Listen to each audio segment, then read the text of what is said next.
ஒரு சூப்பரான ஆம்பூர் குஸ்கா செம்ம ஃப்ளேவராக இருக்குங்க. எப்படி பண்ணால் பார்க்கலாம் வாங்க. ஒரு ப்ரெஷர் குக்கரில் 3 ஸ்பூன் அளவுக்கு தேங்காய் எண்ணெய், 2 ஸ்பூன் அளவுக்கு எண்ணெய் சேர்த்திக்கோங்க. இதில் ஓல் கரம் மசாலா சேர்த்திக்கலாங்க. நீல வாக்கில் அரைஞ்ச 2 பெரிய வெங்காயம், தேவையான அளவுக்கு உப்பு, 2 ஸ்பூன் அளவுக்கு இஞ்சி பூண்டு பேஸ்ட்டு, 2 மீடியம் சைஸ் தக்காளியை கட் பண்ணி சேர்த்திக்கோங்க.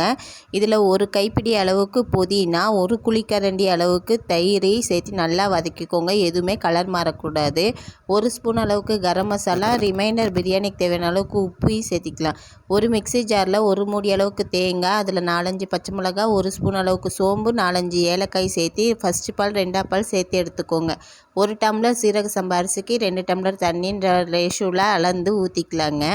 இதில் நம்ம ஊற வச்சுருக்க அரிசியை போட்டு ஒரு விசில் விட்டு எடுத்திங்கன்னா நம்மளோட சூப்பரான ஆம்பூர் குஸ்கா ரெடிங்க. இது பயங்கர சாஃப்டாகவும் ஃப்ளேவராகவும் இருக்குங்க. கண்டிப்பாக ட்ரை பண்ணி பாருங்கள். ட்ரை பண்ணி பார்த்துட்டு எப்படி இருந்துச்சுன்னு சொல்லுங்கள். கண்டிப்பாக ட்ரை பண்ணி பாருங்கள்.